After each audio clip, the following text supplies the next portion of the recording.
Hello बच्चों, आप सभी लोगों का चैनल एसएचएम पाठशाला पर मैं संदीप वर्मा स्वागत करता हूं। आज हम लोग नए टॉपिक के साथ उपस्थित हुए हैं जिसमें हम आपको पढ़ाएंगे क्वाड्रेटिक इक्वेशन यानी दो घात समीकरण के बारे में। तो दो घात समीकरण क्या होता है, उसके स्टैंडर्ड फॉर्म क्या होते हैं, किस लेवल तक यानी क्या चीज हमको चैप्टर में सीखना है, उसके बारे में हम लोग डिटेल से बातें करेंगे। अगर आप चैनल पर नए आए हैं तो वीडियो को पूरा देखिएगा, अच्छी तरीके से हम आगे एक्सप्लेन करेंगे। और साथ ही साथ आप चैनल को सब्सक्राइब कीजिएगा, प्रेस कर दीजिएगा बेल आइकन पे, ताकि आपको जब अगली वीडियो अपलोड हो तो आपको नोटिफिकेशन मिल पाए। और अगर वीडियो पसंद आए लास्ट तक देखिएगा, तो आप कमेंट कीजिएगा और लाइक जरूर कीजिएगा।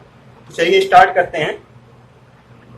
हम लोग बात कर रहे हैं क्वाड्रेटिक इक्वेशन यानी द्विघात समीकरण के बारे में। तो द्विघात समीकरण में हम लोगों को समझना है कि इसका स्टैंडर्ड फॉर्म क्या होता है, मतलब इसका जो मानक रूप है वो क्या होता है। तो होता है ax² + bx + c = 0 होता है, जहां पर a b c कैसे हैं, रियल नंबर्स हैं, यानी हिंदी में बोला जाए तो वास्तविक संख्याएं हैं। अच्छा, हम एक लाइन में बात करते हैं कि रियल नंबर क्या होते हैं। तो रियल नंबर्स ऐसे नंबर होते हैं जिनको हम नंबर लाइन पे रिप्रेजेंट कर सकते हैं, जैसे 1 2 3 4 5 और इधर -1 -2। इसका मतलब हुआ कि यहाँ से बेसिक आइडिया भी लगा होगा। इसमें हम ले बता दें आपको, जैसे 1 2 3 और निगेटिव में भी 4 5 6, मतलब निगेटिव नंबर, और साथ ही साथ ये ऐसे नंबर जो फ्रैक्शन के रूप में होते हैं, यानी 1/2 1/5 1/8, चाहे वह निगेटिव हो चाहे पॉजिटिव हो, रूट वाले नंबर भी इसमें शामिल होंगे, रेशनल इरेशनल नंबर्स भी शामिल होंगे। यानी जितने प्रकार के हम लोगों ने नंबर्स देखे हैं, डेसिमल नंबर, जो भी नंबर्स हैं वो सब नंबर्स कहलाते हैं रियल नंबर यानी वास्तविक संख्याएं। ए बी सी की वैल्यू इसमें से कुछ भी हो सकता है। अब बात आती है कि ए के लिए दो कंडीशन है, यानी क्वाड्रेटिक इक्वेशन अगर हम लोगों को समझना है, द्विघात समीकरण हम लोगों को समझना है, तो दो चीजें हम लोगों को याद रखनी पड़ेंगी। नंबर एक बात है कि a ≠ 0, कभी भी ये a की वैल्यू 0 नहीं होनी चाहिए। यहाँ जो a है उसकी वैल्यू कभी 0 नहीं हो सकती है, पॉजिटिव हो सकती है, निगेटिव हो सकती है, रूट में हो सकती है, फ्रैक्शन में हो सकती है, बट 0 नहीं हो सकती। तो पहली बात हम लोग क्या याद रखना है कि ये जो वैल्यू है a की 0 नहीं हो सकती है। नंबर दूसरी condition, maximum power r degree of x must be 2, मतलब जो x है इसमें जो भी वेरिएबल है, x में वेरिएबल हमने लिखा इसलिए x लिखा हूं, अगर y में वेरिएबल है तो उस पे जो मैक्सिमम पावर होना चाहिए वह हमेशा क्या होना चाहिए, 2। एक चीज याद रखिए कि पावर या डिग्री को हिंदी में घात कहते हैं। तो दो चीजों को हम लोगों को याद रखना है। नंबर एक हमने बताया a ≠ 0। नंबर दूसरी बात हमने बताया कि जो वेरिएबल टर्म है, यानी चाहे x y हो, कुछ भी वेरिएबल अगर है तो उस पे मैक्सिमम पावर कितनी होनी चाहिए, 2 होनी चाहिए। तो दो चीजें हम लोगों ने याद रखनी है। और हमने बताया रियल नंबर से क्या होंगे, रियल नंबर से वो सारे के सारे नंबर रियल नंबर होते हैं जिसको हम नंबर लाइन पे रिप्रेजेंट कर सकते हैं। मतलब यह हुआ कि रेशनल इरेशनल दोनों प्रकार के वो नंबर हो सकते हैं। चलिए हम लोग आगे बात करते हैं कि 4.1 में चैप्टर में पूछा क्या गया है। एक चीज और भी करते हैं, उसके पहले इसके एग्जांपल्स को समझ लेते हैं। तो यहाँ पर हम एग्जांपल्स बता दे रहे हैं। जैसे मान लीजिए 9x² + 5x + 4 = 0, या मान लीजिए कि x² - 5 = 0, या x² = 0। इस प्रकार का कोई भी अगर दिया गया है इक्वेशन तो उसको हम क्वाड्रेटिक इक्वेशन मान सकते हैं। अच्छा, ये चीज और भी याद रखिए कि ये जरूरी नहीं है कि क्वाड्रेटिक इक्वेशन में 3 ही टर्म हो सकता है कि किसी क्वाड्रेटिक इक्वेशन में 2 टर्म हो सकता है किसी क्वाड्रेटिक इक्वेशन में 1 ही टर्म हो, बट अनिवार्य क्या है कि मैक्सिमम पावर यानी जो मैक्सिमम घात है उसकी वह 2 होनी चाहिए। और a ≠ 0, इसका मतलब यहाँ पर जो कोफिशिएंट होता है वो a, उसकी वैल्यू 0 नहीं होनी चाहिए। फिर यहाँ पर हम लोग समझ सकते हैं कि a की वैल्यू क्या होगी, 1 होगी। और वीडियो देखने के लिए ऊपर आई बटन पे क्लिक कीजिएगा। इसके पहले भी हमने जो है ट्रिग्नोमेट्री के लेक्चर्स लिए हैं। पॉलिनोमियल के बारे में हमने बताया है, हालांकि पॉलिनोमियल चैप्टर से हटा दिया गया सिलेबस से, बट उससे थोड़ी चीजों को हम लोगों को सीखना है, क्योंकि पॉलिनोमियल में इस चीज को द्विघात समीकरण, द्विघात पॉलिनोमियल क्या होता है, रैखिक पॉलिनोमियल क्या होता है, इन चीजों के बारे में डिटेल से वहां पर बताया गया है। तो आगे हम लोग बात करते हैं कि इसके एग्जांपल्स हो गए, और भी चीजों को याद रखना है, बट जैसे जैसे टॉपिक आगे बढ़ेगा उस तरीके से हम बात करेंगे। आज का हमारा मोटिव है एक्सरसाइज 4.1 के बारे में जो क्वेश्चंस दिए गए हैं एनसीईआरटी में, उसके बेस पे हम लोग बात कर रहे हैं। तो जरा सर 4.1 में सबसे पहले हम लोगों को दिया गया है कि क्वाड्रेटिक इक्वेशन पहचानना है, मतलब वो दे दिया इक्वेशन और उसमें से बताना है कि क्वाड्रेटिक इक्वेशन है या नहीं है। तो पहला क्वेश्चन हम उसी से पिकअप करते हैं। क्वेश्चन है x-2 का whole square plus 1 equal to 2x-3। इसमें पहचान के बताना है कि यह क्वाड्रेटिक इक्वेशन यानी द्विघात समीकरण है या नहीं है।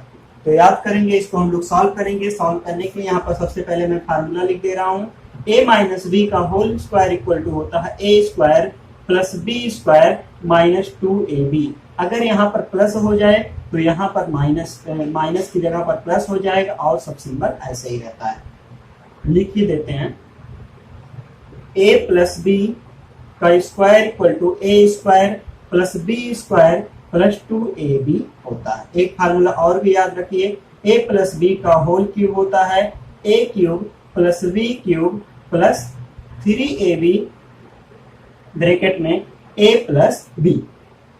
और भी यहाँ पर याद करेंगे a माइनस बी का होल क्यूब इक्वल टू होता है a cube minus B cube minus 3ab bracket में a माइनस बी। ये कुछ बेसिक फार्मूले हैं अलजेब्रा के जिसका हमको आगे यूज करना है इसमें, इसलिए हमने इसको एक साथ लिख दिया। तो इस फार्मूले को आप लिख लीजिएगा कहीं पर। चलिए यूज करते हैं। यहाँ पर लिखा है a माइनस बी का होल स्क्वायर।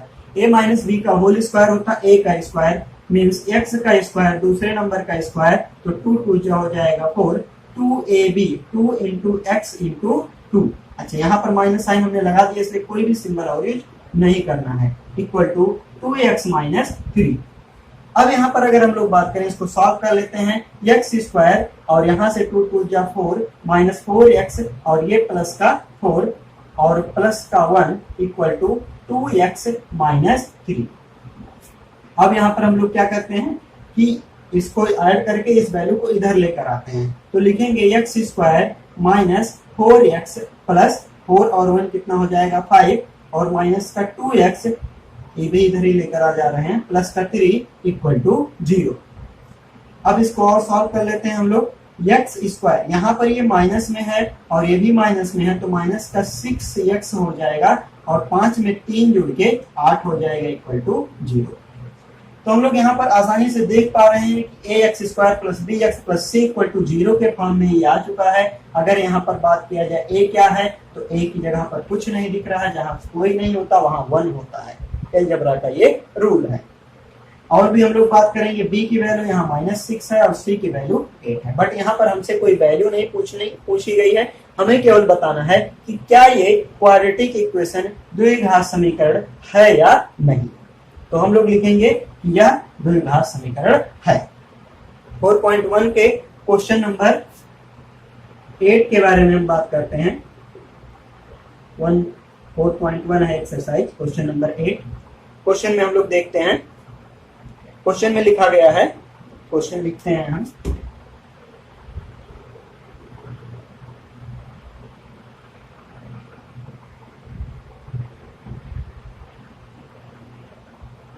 एट करने के पहले हम क्वेश्चन नंबर 3 कर दे रहे हैं। फर्स्ट का 3 है। क्वेश्चन है x minus 2 x minus x plus 1 equal to x minus 1 x plus 3। ये क्वेश्चन है, इसको सॉल्व करना है। तो कभी भी अगर ऐसा प्रोडक्ट दिखता है, मतलब 2 नंबर्स लिखे गए हैं ब्रैकेट में, 2 अलग अलग ब्रैकेट में, तो उसको मल्टीप्लाई कैसे किया जाता है उस चीज को हम लोग सीखेंगे। इसी पे बेस उसके जस्ट नीचे वाला भी क्वेश्चन है, यानी क्वेश्चन नंबर 5 भी ऐसे ही है और क्वेश्चन नंबर 4 भी ऐसे है। तो इसलिए एक क्वेश्चन इसका करा रहे हैं। x लिखना है और उसके बाद में इस ब्रैकेट को छाप लेना है, तो x प्लस 1 हो जाएगा। माइनस का 2 लिखना है, फिर से इस ब्रैकेट को छाप लेना है प्लस का 1। इसको समझ लेते हैं। पहले हमने यहाँ से x लिया, फिर इस ब्रैकेट को उतार लिया, फिर -2 इनका लिया और इस ब्रैकेट को उतार लिया। हम ऐसे भी कर सकते थे कि x लिखते हैं और इस ब्रैकेट को छाप लेते हैं, फिर प्लस का 1 लिखते हैं और फिर से इस ब्रैकेट को छाप लेते हैं। जैसे भी आपको उचित लगे, अच्छा लगे। यहाँ से x लेंगे और इस ब्रैकेट को हम छाप लेंगे, फिर से यहाँ -1 लेंगे और इस वाले ब्रैकेट को छाप देंगे। ये स्टेप फर्स्ट हो गया। सेकंड स्टेप में इसमें मल्टीप्लाई करना है, तो x का मल्टीप्लाई x में करेंगे x स्क्वायर, 1 में करेंगे तो x आ जाएगा, माइनस में करेंगे 2 का तो 2x आ जाएगा माइनस में, और ये माइनस का 2 और इक्वल टू इधर आ जाएगा x स्क्वायर और प्लस का 3x माइनस का x और प्लस सॉरी माइनस ये हो जाएगा, माइनस इसको जाके माइनस कर देगा तो माइनस का 3 हो जाएगा। यहाँ से x स्क्वायर से x स्क्वायर हमने कट कर दिया, यहाँ इसको ऐड करेंगे तो माइनस, यहाँ से इसको ऐड करेंगे तो ये निगेटिव का x आ जाएगा, क्योंकि जब भी कोई जो है दो अपोजिट साइन रहते हैं तो जिस साइन की वैल्यू बड़ी रहती है उस साइन को आगे रख देते हैं और सब्ट्रैक्शन कर देते हैं। यहाँ पर माइनस का 2 रहेगा, इधर से आ जाएगा, ये 3 से 1 घटेगा तो 2x आ जाएगा और माइनस का 3 आ जाएगा। इस वैल्यू को हम इधर लेकर आ रहे हैं तो माइनस का x माइनस का 2x माइनस का 2 और ये प्लस का 3 इक्वल टू 0 हो गया। इन दोनों को जोड़ेंगे तो माइनस का 3x और ये प्लस का 1 इक्वल टू 0। ये समीकरण हमको यहाँ से प्राप्त हुआ है। हमने क्या बताया था कंडीशन में, कंडीशन नंबर 1 में बताया था a नॉट इक्वल टू 0 होना चाहिए, मीन्स x पे स्क्वायर होना चाहिए, और हमें यहाँ क्या दिख रहा है, x पे पावर 1 है। जब कोई पावर नहीं रहता तो पावर 1 हो जाती है, यानी a की वैल्यू यहाँ क्या हो चुकी है, 0 हो चुकी है। So it is not a quadratic equation, means यह द्विघात समीकरण नहीं है। क्वेश्चन हम नेक्स्ट करते हैं, तो इसमें और क्वेश्चन आप खुद से सॉल्व कर सकते हैं। तो हम इसमें क्वेश्चन नंबर 8 कर रहे हैं, इसी का 8th क्वेश्चन।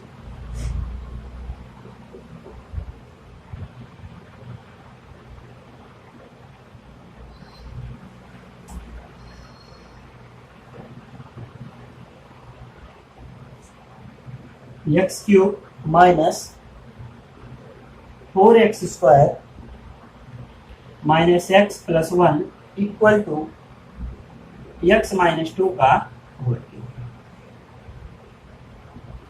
ये हमको दिया गया है समीकरण, और इस समीकरण को जो है सॉल्व करके बताना है कि क्वाड्रेटिक है या नहीं। तो हम लोग इसको पहले उतार लेते हैं इधर वाले टर्म को, X cube minus 4x square minus X plus 1 equal to, अभी हमने बताया a माइनस बी का होल क्यूब। आप पीछे वीडियो को रिवर्स कर लीजिए या फार्मूला जहां पर लिखे वहां देखिएगा, a माइनस बी का होल क्यूब तो होता है a क्यूब यानी x का क्यूब माइनस b क्यूब यानी 2 का क्यूब माइनस 3ab यानी x इंटू 2 और ब्रैकेट में होता है a माइनस बी। अब इसको सॉल्व कर लेंगे, इस वैल्यू को उतार ले रहे हैं ऐसे ही, तो 4x square minus X plus 1 equal to 0, X cube 2 2 जा 4 2 जा 8, यानी जो 2 पे पावर लिखा गया है इसको हम यहाँ पर ऐसे समझ रहे हैं, 2 पे पावर 3 का मतलब होता है 2 इंटू 2 इंटू 2, मतलब 3 बार गुना।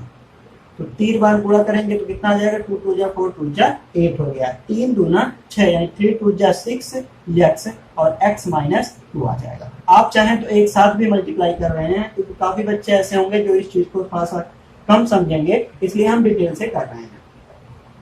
आप यहाँ पर देख रहे हैं कि x क्यूब और x क्यूब है, इसको हम यहाँ से कट कर देंगे। याद रहे कि अगर इधर साइन दोनों सेम साइन, इधर पॉजिटिव इधर भी पॉजिटिव है, अगर इधर निगेटिव होता इधर भी, तभी ये नंबर कटेंगे, अदरवाइज अगर निगेटिव होता तो ये आगे इधर जुड़ जाता। इस चीज को ध्यान रखिएगा।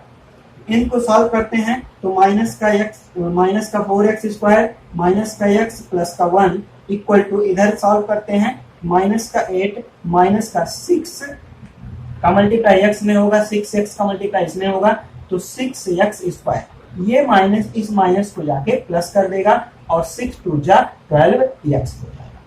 इस वैल्यू को इधर रीअरेंज करके लेकर आते हैं तो यहाँ पर देखेंगे 4x का स्क्वायर और ये माइनस, इसको पहले लिख ही लेते हैं, माइनस x प्लस 1, इस वैल्यू को इधर लेकर आएंगे तो प्लस का 8 हो जाएगा, ये इधर आएगा तो प्लस का 6x स्क्वायर हो जाएगा और ये इधर आएगा तो माइनस का 12x square, 12x equal to 0 हो जाएगा। इसको सिंप्लीफाई करते हैं हम लोग, सिंप्लीफाई करेंगे तो यहाँ पर देख रहे हैं हम लोग 6 पॉजिटिव में है और ये निगेटिव में है, तो वैल्यू 2x स्क्वायर आ जाएगी पॉजिटिव में। यहाँ माइनस x है और यहाँ माइनस 12 है, तो दोनों जुड़ जाएंगे, माइनस का 13x हो जाएगा। 8 में 1 जोड़ेंगे तो ये 9 हो जाएगा और इक्वल टू 0 आ जाएगा। हम लोग यहाँ देख पा रहे हैं कि जो स्टैंडर्ड फॉर्म है यानी मानक समीकरण होता है वह कितना है, ax² plus bx plus c equal to 0। और यहाँ पर जो है x पे स्क्वायर दिख रहा है, a की वैल्यू 0 नहीं है, मीन्स यह द्विघात समीकरण है, यानी that is a quadratic equation. तो हमने दो क्वेश्चन इसमें करवाए हैं, टोटल 8 क्वेश्चन दिए गए हैं। इन क्वेश्चंस को आप आसानी से अब कर पाएंगे। आगे क्वेश्चन नंबर 2 में बोला जा रहा है, represent the following situation in the form of the quadratic equation. आपको क्वेश्चन हिंदी और इंग्लिश दोनों में दिख रहा होगा। पहला क्वेश्चन बोला जा रहा है, the area of rectangular plot is 528 metre square, the length of plot in metre is one more than twice its breadth. We need to find the length and breadth of the plot. जो question दिया गया है इसको केवल quadratic equation के रूप में लिख देना है, यानी द्विघात समीकरण बनाना। आप क्वेश्चन को हिंदी में इंग्लिश दोनों में पढ़ पा रहे होंगे। तो हम सबसे पहले इसमें एज्यूम्शन करते हैं, क्या चीजें कैसे एज्यूम करनी होती हैं उस चीज को समझते हैं।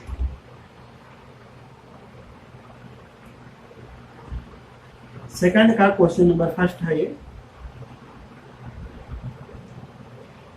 क्वेश्चन में बोला जा रहा है,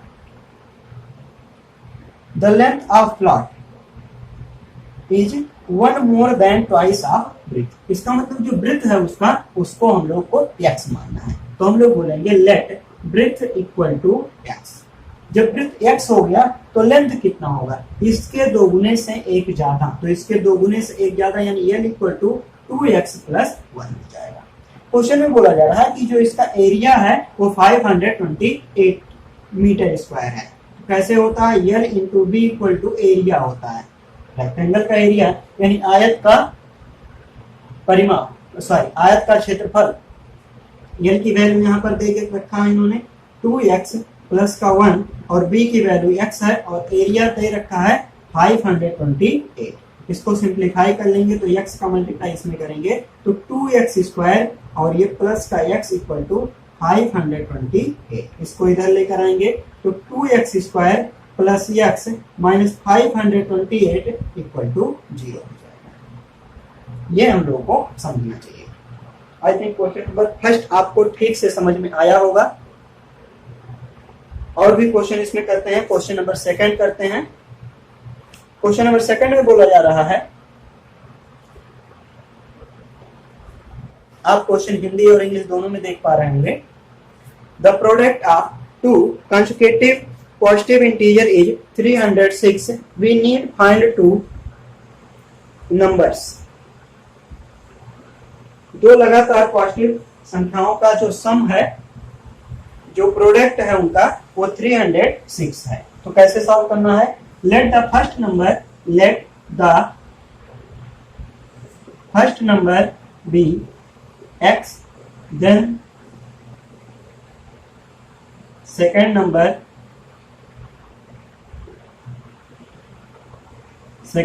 be x प्लस 1। दो कॉन्जुगेटिव नंबर्स का मतलब है दो लगातार संख्याओं, प्राकृतिक संख्याएं। जैसे मान लीजिए कि यहाँ पर हमने 1 लिखा, 1 के बाद 2, 2 के बाद 3, ये लगातार नंबर है। अगर एक x है तो दूसरा उससे एक ज्यादा है। इस पे और भी टाइप के क्वेश्चन बनते हैं, जैसे सम संख्याएं हो जाएं, अगर ऑड नंबर्स हो जाए, विषम संख्याएं हो जाएं, तो उसके बेस पे बात किया जाता है। तो उनके लिए जब आएंगे क्वेश्चन तो बताए जाएंगे। तो इसमें बोला जा रहा है इनका जो प्रोडक्ट है वह 306 है। तो इनका प्रोडक्ट है तो प्रोडक्ट के रूप में लिख सकते हैं, यानी अकॉर्डिंग टू क्वेश्चन क्या बोला जा रहा है, x plus 1 equal to 306। x into X plus 1 equal to 306। इसको जो है सॉल्व कर लेंगे तो x² plus x equal to 306। इस 300 को इधर लेकर आएंगे तो x² plus x minus 306, that is answer. बस इतना ही क्वाड्रेटिक इक्वेशन बना के छोड़ देना, इसको सॉल्व नहीं करना है। क्वेश्चन नंबर 3 में बोला जा रहा है, Rohan's mother is 26 years older than him.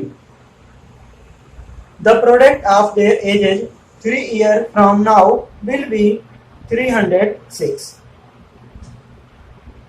We would like to find Rohan's present age. Rohan के माँ की आयु 26 वर्ष ज्यादा है रोहन की आयु से। आप क्वेश्चन को हिंदी में पढ़ लीजिएगा। हम इसमें कह रहे हैं कि अगर रोहन की माँ रोहन से 26 साल बड़ी है तो यानी रोहन के माँ की उम्र रोहन की उम्र के 26 साल के बराबर होगी।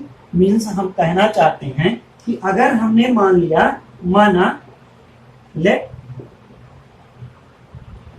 रोहन की उम्र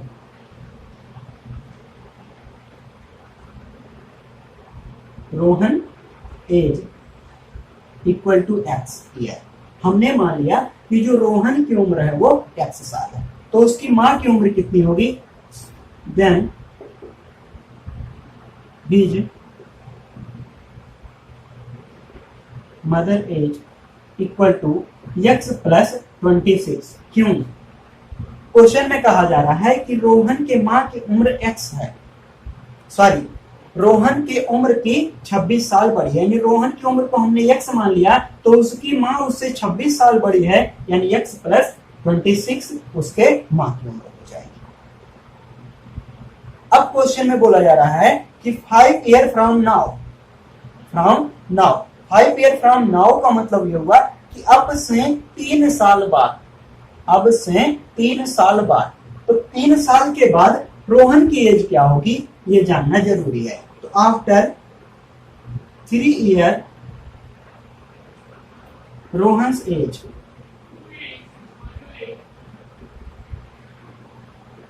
कितना हो जाएगा, x प्लस 3 हो जाएगा। हिंदी में लिखेंगे 3 साल बाद रोहन की उम्र बराबर x प्लस 3 ईयर। आगे हम लोग इसमें करेंगे आफ्टर 3 ईयर रोहन्स माँ की एज, यानी रोहन हिज मदर एज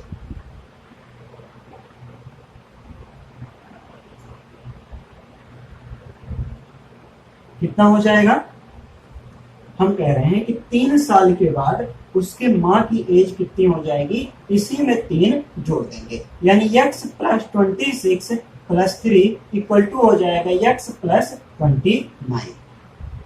अगर आपको नीचे नहीं दिख रहा होगा तो हम बोल दे रहे हैं, ये जो उम्र है उसकी माँ की उसमें 26 साल में 3 और बढ़ा देंगे तो हो जाएगा x प्लस 29। इसका जो प्रोडक्ट है वो कह रहा है कि ये 360 है। मीन्स अकॉर्डिंग टू क्वेश्चन, यानी प्रश्न अनुसार ये कहा जा रहा है x प्लस 3 और into x plus 29 equal to 360। ये हमको जो है कंडीशन के अनुसार मिल जाता है। अब इसी को हम लोग को मल्टीप्लाई, इसको हम मिटा दे रहे हैं, आशा करते हैं कि आपने लिख लिया होगा। मल्टीप्लाई करेंगे तो x का स्क्वायर डायरेक्टली कर दे रहे हैं, x का स्क्वायर और x का मल्टीप्लाई 29 में करेंगे तो 29x आ जाएगा, प्लस 3 का मल्टीप्लाई x में करेंगे तो 3x आ जाएगा, 3 का मल्टीप्लाई 29 में करेंगे तो 9 3 27 के साथ 9 3 जा 27, कैरी 2 हो गया और 3 2 जा 6 और 2 8 हो गया और इक्वल टू आ जाएगा 360। इसको सॉल्व कर लेंगे तो x स्क्वायर, ये 3 यहाँ पर जोड़ेंगे तो 9 और 3 12 और एक यहाँ कैरी हो जाएगा तो 3 32x और इधर से आ जाएगा, ये वैल्यू इधर आके घट जाएगी तो प्लस 87 माइनस 306 इक्वल टू 0 हो जाएगा।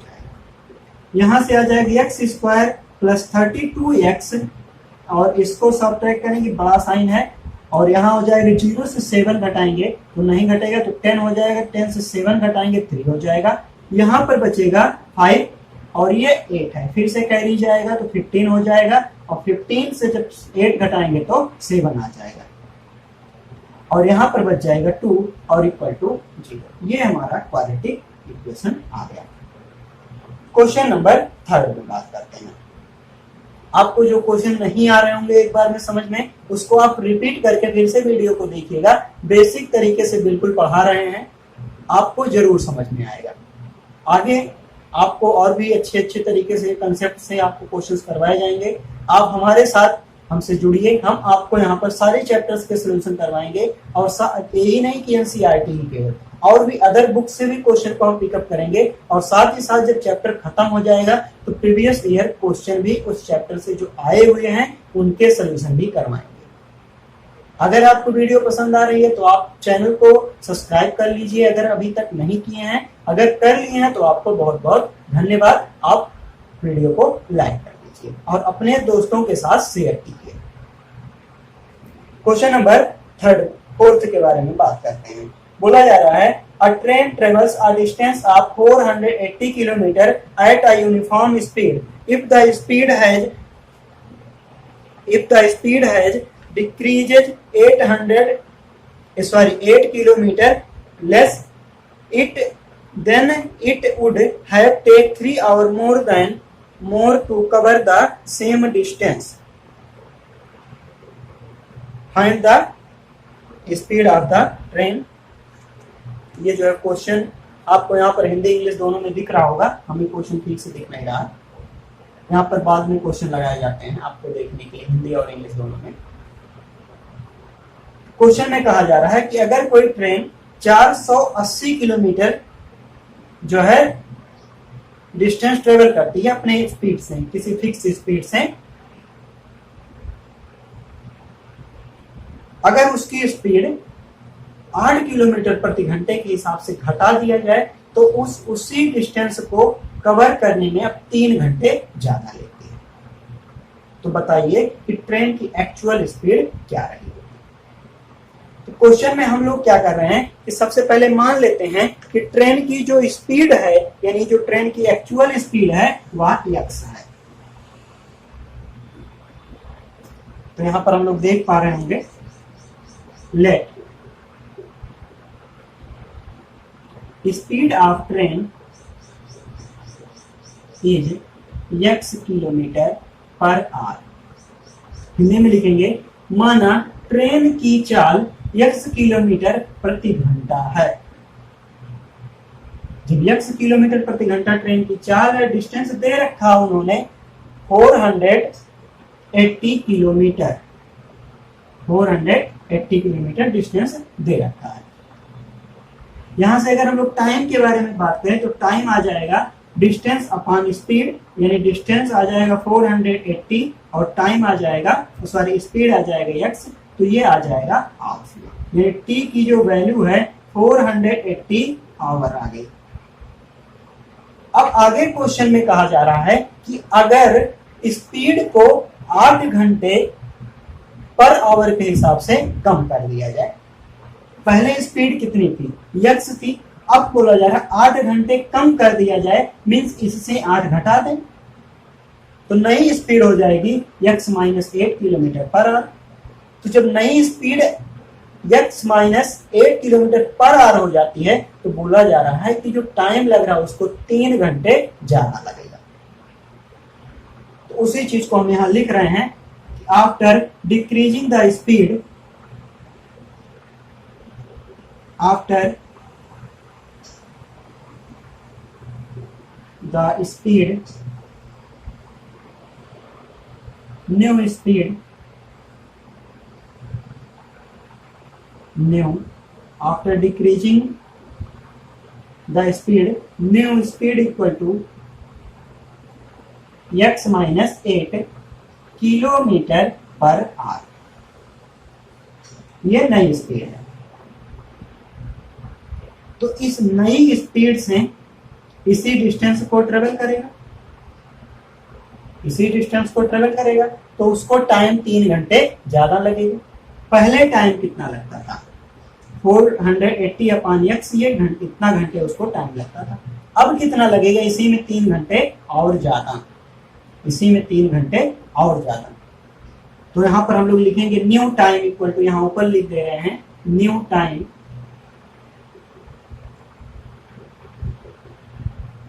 Equal to 480 upon x, sorry, और +3, ये नया टाइम है, इतने आवर्स में वो कंप्लीट करेगा।